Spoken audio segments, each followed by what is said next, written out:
Tonight we're going to have the cooking class for Mom's Meatloaf, and Joey has requested red meatloaf.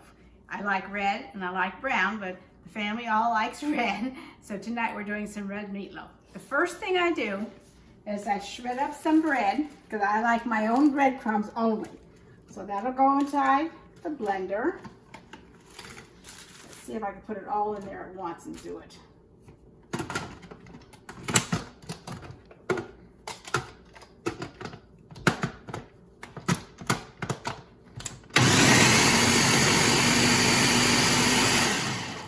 Okay, you can see that it's pretty blended. Next, because I'm going to use these breadcrumbs for more than just the meatloaf, I'm going to put a half a pound of Pecorino Romano cheese in here. I mean a half a cup, I'm sorry. So, put that aside. And I have my fresh parsley, which I just cut. So I'm going to put like a half a cup of fresh parsley in there also.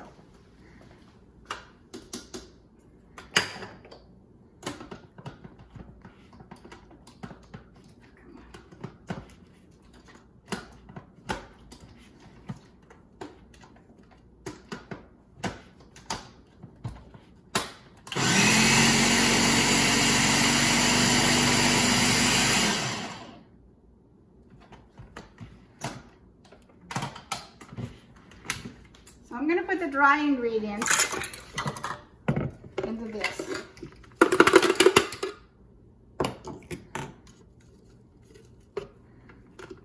One thing you have to do if you're making meatloaf or something like that is you have to have clean hands. So I've already washed my hands. So these are my dry ingredients. As you can see, the cheese and the parsley I've already mixed with this. There's one thing I did forget to get out. Don't know why. But you're also going to need eggs. Okay. So usually I make this with extra lean ground beef. However, today I'm using ground turkey. Might be chicken. I think this is ground turkey. So the first thing I want to do is I want to make sure there's not a lot of liquid in the ground turkey, because I don't like all that bloody liquid stuff.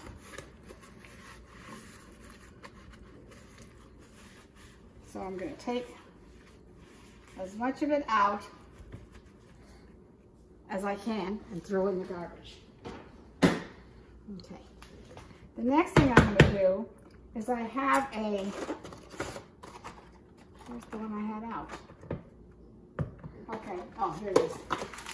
I use Lipton's onion soup. They didn't have it, so I got beefy onion soup because I know it'll work just as good.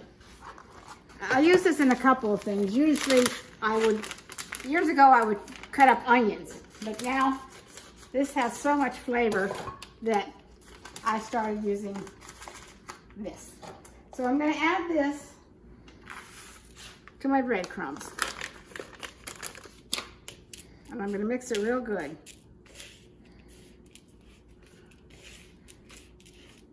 Okay?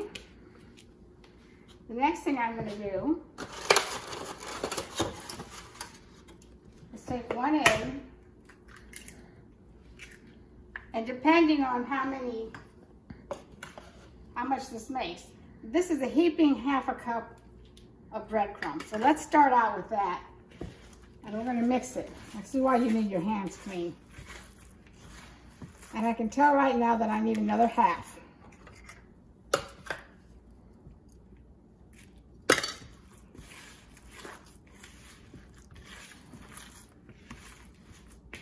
You don't want it so it tastes mostly like bread when you're making it, but you have to have that flavor of the breadcrumbs in there. Without that cheese and that onion and that parsley, it just doesn't taste the same. So see how this has all come together now? And that was with one egg. Of course, you know, if you have more meat, you would use a bigger and better amount of groat stuff. Now this, I'm just going to season a little bit. I'm going to take the meatloaf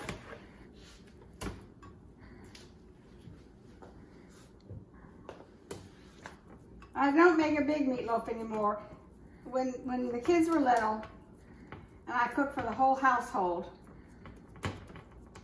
I would make 2 pounds of beef and use 2 eggs and more of everything.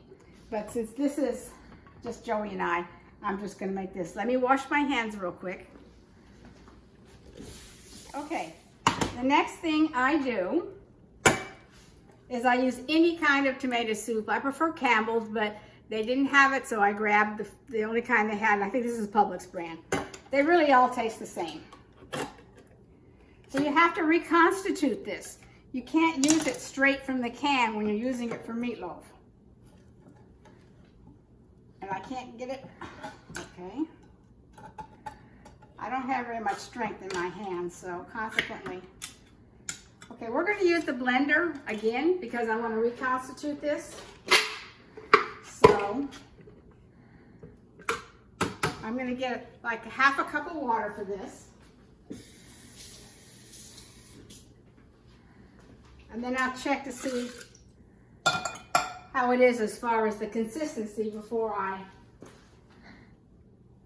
where's the top of the blender? Oh, here. And I'll check for the consistency and see if it's the right one for the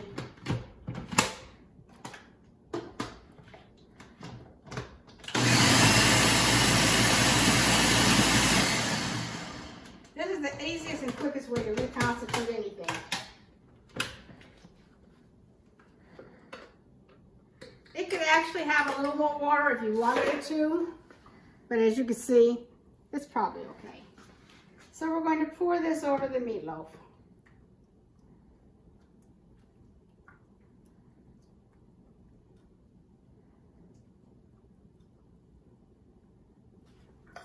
We're going to put it on bake, and I'm going to keep it at 350. Start. I'm going to let it warm up a little. Then I'm going to stick it in the oven. Okay, so we're going to make rice to go with this. I only use Uncle Ben's rice. No matter where I'm cooking, anybody's house, I'll go on and I buy Uncle Ben's rice because it's pre-boiled. It is just so easy to use. This is a cup of rice. For every cup of rice, you use 2 1/4 cups of water. Add salt to the rice. It just doesn't taste good without salt. So, you want to put the rice on, let it come to a boil, and once it's come to a boil, you're going to put a lid on it. In the beginning, I'll put the lid like this, so there's a little gap. After it's slowed down a little bit, then I'll put the lid like that. Okay, okay. So I'm going to make Italian-style green beans to go with this. I happen to really like green beans that are tasty. And these are canned green beans, and they're just not tasty to me unless they have something in them. So I'm cutting the onion to go in this, but I'm going to use stewed tomatoes, which usually has onions in it too, okay? So I've got a little bit of onion here. I'm going to put the onion in there with a dab of extra virgin olive oil, which is the only olive oil that I will use. So,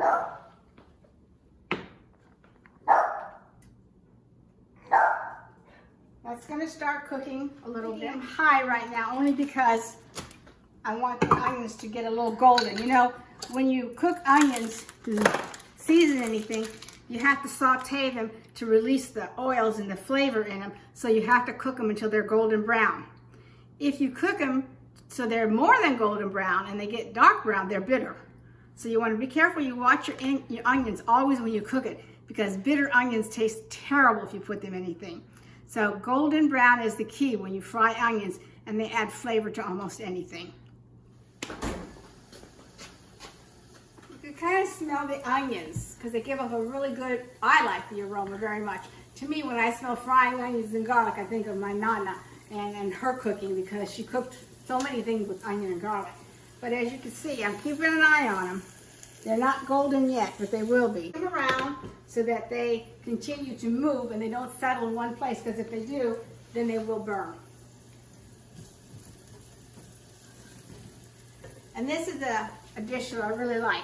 I use stewed tomatoes. I'll put that in the onions. And I have only French style green beans, but any type of green beans can work with this. I only happen to have this type, and that's all. So we're going to use French style green beans, and we're going to add the stewed tomatoes, and we're going to just kind of cook down really slow with the onions. They're getting there, but they're not quite there. I'll show them to you when they get to be golden color. Meanwhile, you can see the rice is boiling. So I'm going to turn the rice down to low.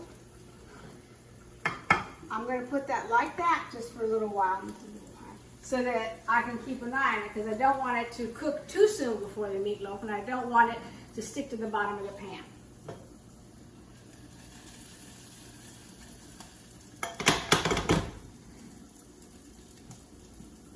And these are very, very fragrant. Okay, they're getting to be a very light golden color of brown. They're not pale, pale white, and you can see they're softer looking. Okay? So, what I'm going to do is put the green beans in first. I've already drained the can really, really well. And then I'm going to add the stewed tomatoes. You might think it's a weird arrangement, but it does taste very, very good. You can use diced tomatoes too if you want. It just so happened that I have stewed tomatoes here, and I'm going to just chop the tomatoes up a little bit so they're in smaller pieces, although they will break down more as you cook them. And I'm just going to let that cook very slowly. Okay, we're done. I'm starting to cut the meatloaf. It's been not quite an hour in the oven. So I've got my rice done. You can see how nice and fluffy this rice is because it's Uncle Ben's rice, and Uncle Ben's rice is nice and fluffy. We'll put a little bit of red gravy on it. Probably should have made a little bit more red gravy. And I'm going to put some of these green beans on there. And there's Joy's plate.